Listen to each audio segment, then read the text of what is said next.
Assalamualaikum warahmatullahi wabarakatuh. Perkenalkan nama saya Amalia Rizky Mulyana dengan NPM 120820210518.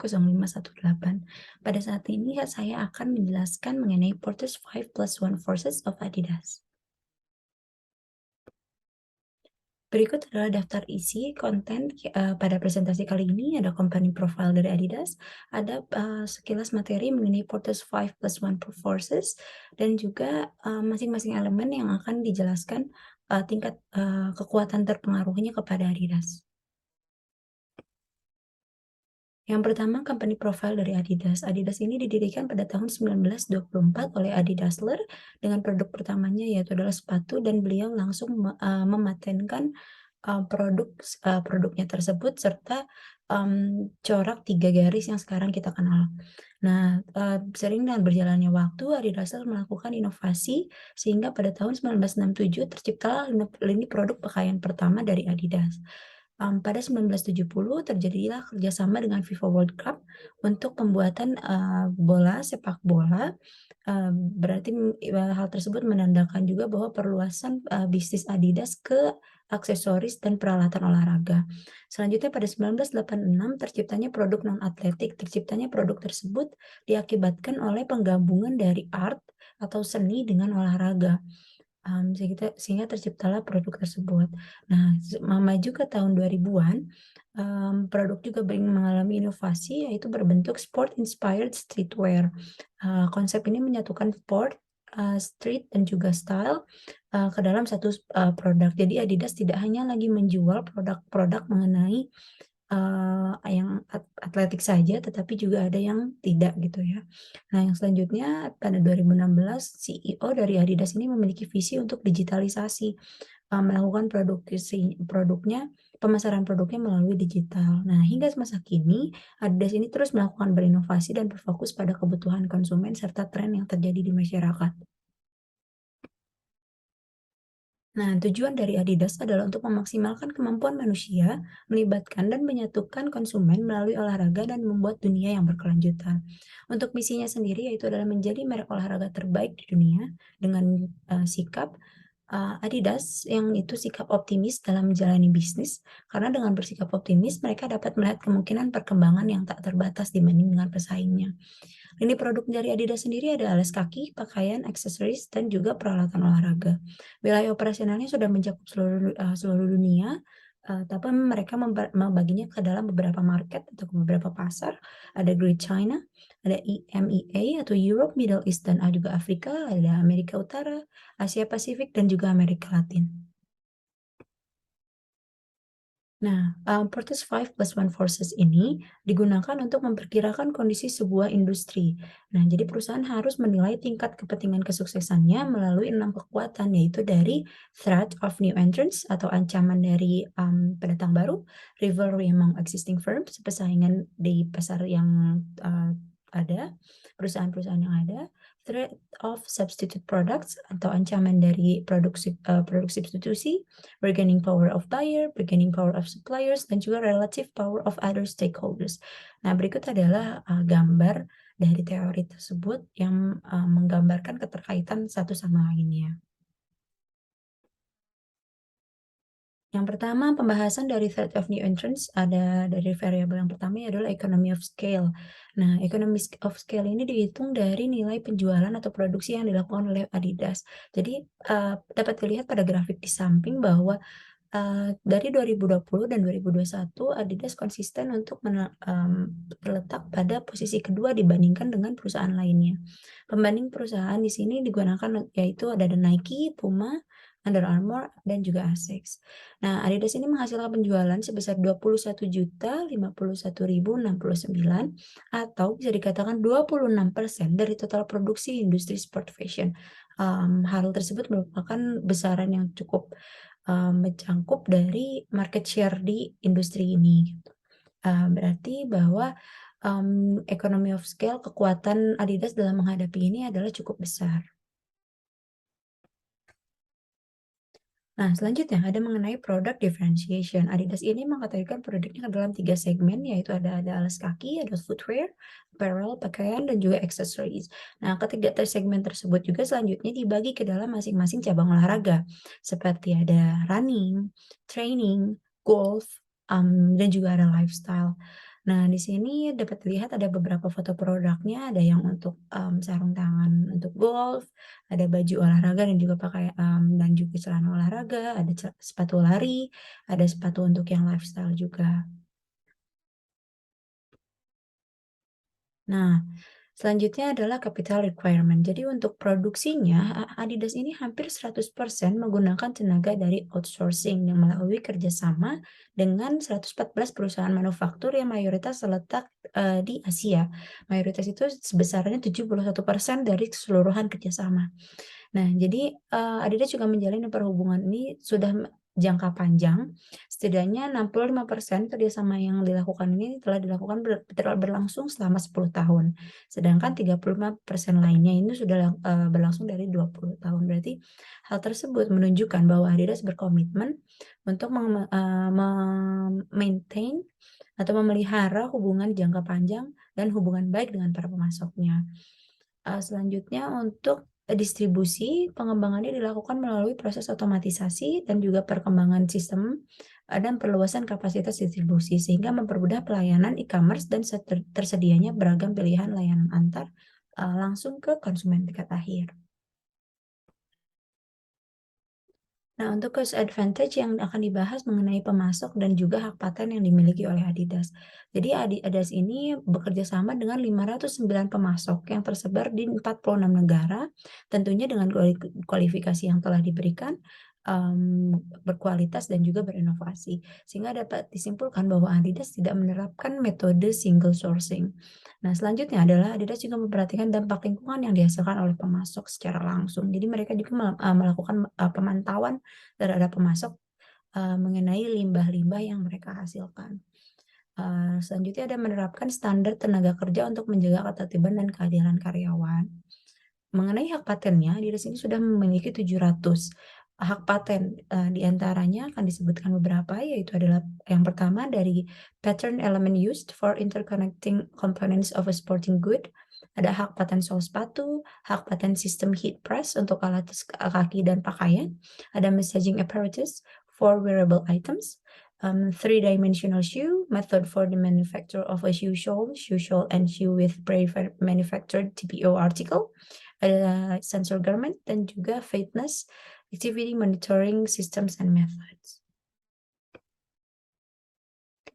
Untuk switching cost-nya ini, konsumen Adidas memiliki tingkat loyalitas yang tinggi sehingga tidak mudah untuk pindah menggunakan merek yang lain karena Adidas, memiliki marketing dan juga campaign yang selalu, memikat konsumennya sehingga, konsumen tidak mudah untuk pindah ke produk pesaing. Untuk regulation-nya ini, Adidas bekerja sama dengan otoritas bea cukai dan pemerintah di seluruh dunia untuk memastikan biaya cukai dan regulasi perdagangannya itu, pada sektor impor dan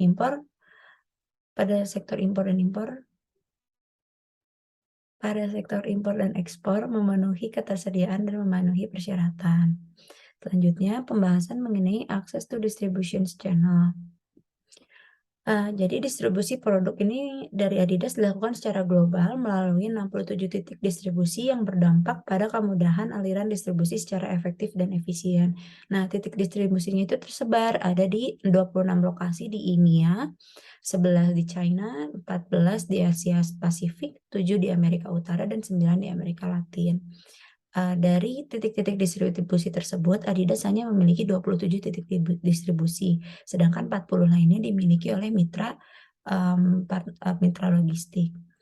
Nah, untuk mengupayakan penjualan dengan jangkauan luas, maka 21 titik distribusi diperuntukkan untuk melayani seluruh jaringan konsumen hingga jaringan akhir, 37 titik untuk retail dan grosir, dan 9 untuk konsumen yang menggunakan e-commerce.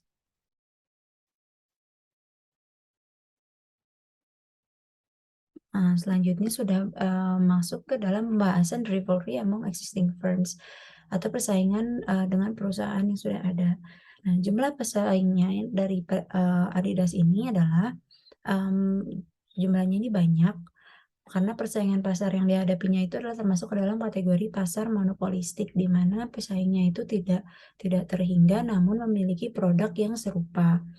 Nah, beberapa pesaing besar dari Adidas itu ada Nike, Under Armour, Asics, dan juga Puma. Untuk kualitas produk, berdasarkan riset yang dilakukan oleh Comparably.com, Adidas memperoleh skor 4,3 untuk kualitas produk. Penilaian tersebut dilakukan oleh 1.593 konsumen.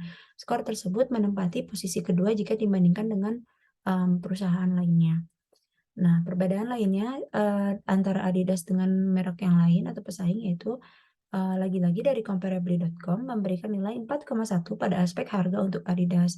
Nilai tersebut merupakan nilai tertinggi dibandingkan dengan harga dengan pesaing lainnya. Jadi, konsumen menilai bahwa harga Adidas ini terbaik dibanding dengan para pesaing.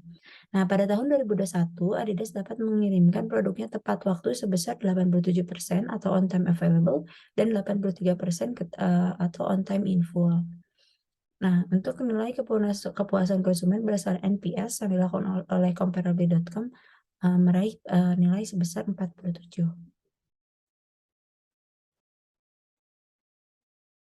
Selanjutnya, untuk threat of substitute product. Nah, ancaman ini dapat terjadi jika perusahaan tidak dapat menghadapi beberapa faktor tersebut ini dengan kuat.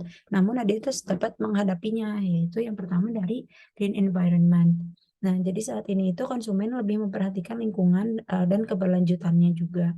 Selain itu juga ada tren yang tercipta untuk tren pakaian, yaitu adalah tren pakaian yang berkelanjutan. Dalam menghadapi tren tersebut dan perubahan tersebut, Adidas melakukan beberapa kolaborasi, dengan organisasi lainnya untuk menciptakan sebuah produk baru, yang menggunakan produk-produk recyclable atau, daur ulang. Seperti di sini ada Ultra Boost Parley, ini menggunakan bahan baku plastik yang dapat didaur ulang. Selanjutnya ada lifestyle changes dari yang pertama yaitu adalah industri sportswear mengalami peningkatan 84% pasca, pandemi COVID-19. Jadi dengan, terjadinya pandemi COVID-19, tingkat konsumen untuk, tetap berada di rumah dan melakukan olahraga itu menjadi meningkat. Jadi konsumen juga, lebih banyak membeli, produk-produk sportswear, seperti itu. Nah, terciptanya juga tren athleisure atau persatuan konsep dari, atlet atau sports dengan leisure atau kenyamanan. Jadi orang-orang sekarang itu membeli baju sportswear bukan hanya untuk digunakan saat berolahraga saja, tetapi juga saat waktu-waktu santai, seperti misalnya pergi ke, supermarket dan lain-lain. Lalu selanjutnya adalah permintaan konsumen akan komitmen perusahaan terhadap perbedaan dan inklusivitas. Jadi maksudnya yaitu adalah bahwa sekarang konsumen ingin memberikan tuntutan pada perusahaan bahwa mereka harus memberikan produk-produk dengan, ukuran-ukuran yang berbeda dan beragam, karena, saat ini tren mencintai diri sendiri itu sedang mengalami kenaikan dan menghargai bentuk badan diri sendiri juga sedang mengalami kenaikan. Jadi alangkah baiknya jika perusahaan dapat mengikuti tren tersebut. Dan Adidas, melalui campaign-nya, telah mencapai, telah mencapai permintaan konsumen. Nah, untuk bargaining power of buyer-nya itu dipengaruhi oleh beberapa faktor. Yang pertama adalah small number of buyers. Jadi, Adidas ini dapat menghasilkan 900 juta produk per tahun. Berarti hal tersebut menimbulkan bahwa Adidas memiliki konsumen yang, banyak juga. Yang kedua ada the product being sold was undifferentiated. Hal tersebut adalah tidak benar karena produk yang dilakukan oleh Adidas itu sangat bervariatif sehingga faktor faktor ini dinilai kecil untuk Adidas. Selanjutnya ada the products are important for the customers. Ya, Adidas ini yang dinilai penting untuk customer, karena dapat dilihat juga dengan presentasi kenaikan, sportswear pasca pandemi juga mengalami 84% penaikan. Selanjutnya ada the buyers do not get the significant economic benefits. Hal tersebut juga tidak, relevan dengan keadaan Adidas karena terbukti dari pendapatan Adidas yang terus mengalami, kenaikan, berarti konsumen juga merasakan, manfaat ekonominya. Selanjutnya the buyer pose a threat of integrating forward. Hal ini juga, tidak relevan atau tidak memiliki kekuatan yang penting kepada Adidas karena meskipun kerjasama distribusi mayoritas dilakukan dengan partner, tidak dimiliki oleh Adidas, tetapi Adidas tetap memiliki kontrol terhadap, partner tersebut, begitu.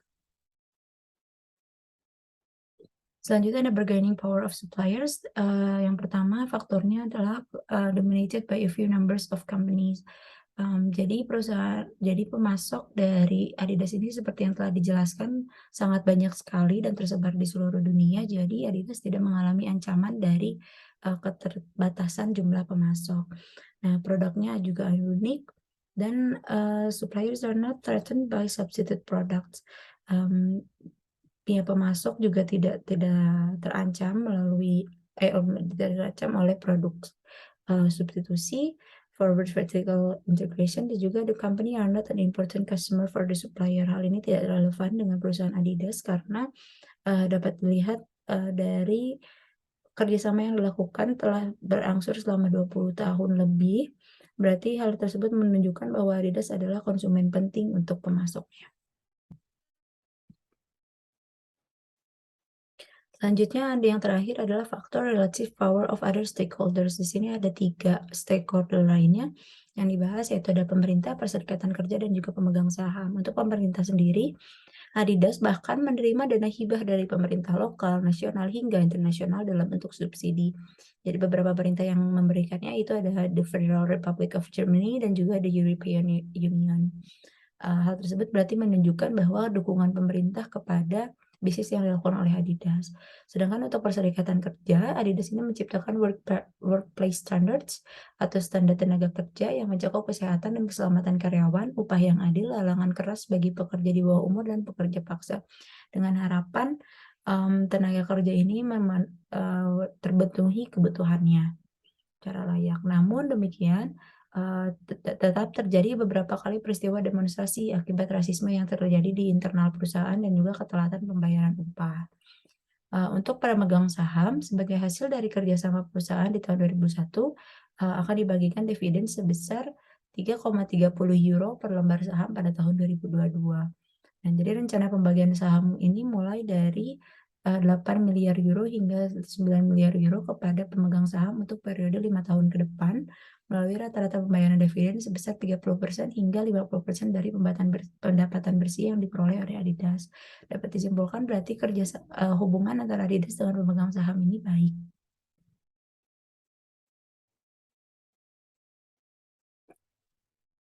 Berikut adalah, perlakuan scoring terhadap masing-masing kekuatan industri.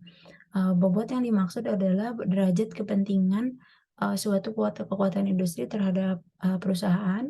Rating adalah bagaimana perusahaan menyikapi, kekuatan industri tersebut. Skor adalah hasil perkaliannya. Nah, untuk economies of scale, diberikan rating 4 karena Adidas memiliki kapasitas produksi dan market share yang besar. Product differentiation rating 4, karena produk Adidas sangat beragam. Capital requirement ratingnya 5 karena Adidas telah memiliki modal yang dibutuhkan untuk beroperasi secara masif, mengingat, operasinya telah dilakukan dari, 1924.